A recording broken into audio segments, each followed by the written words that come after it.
مرحبا. بدي أقول كلمتين للآباء والأمهات كوني أنا أمهات، مختصرات مفيدات. فشل ابنك أنت إلك جزء كتير كتير كبير فيه.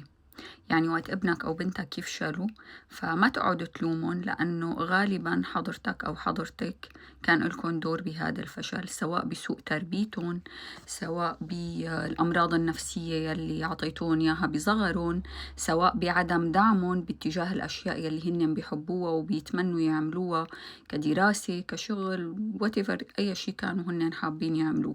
وقت أنت ما توقف معهم وتدعمهم بالمصايب، بالمشاكل اللي بتصير معهم، وبدل هيك لا كمان بتلومهم، فأنت لما يفشلوا بالمستقبل لك دور كبير بهذا الفشل.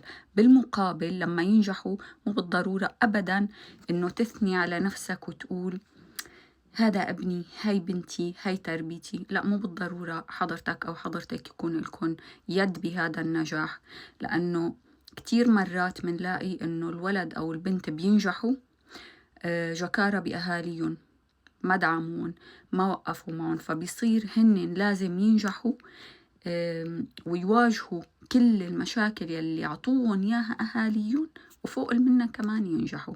وبالأخير بيجي أب أو الأم بيحصدوا هيك نتيجة هذا الفخر وبيقولوا ابني بنتي. لا حبيبي، ما لك دور بهذا النجاح. إذا ما كنت أحد المسببات بهذا النجاح، دعمتهم، وقفت معهم، ساندتهم بمشاكل حياتهم، شاركتهم بهمومهم، فأنت ببساطة ما لك دور بهذا النجاح. بالعكس، أنت كنت عائق وهن نجحوا جكارة فيك أصلا.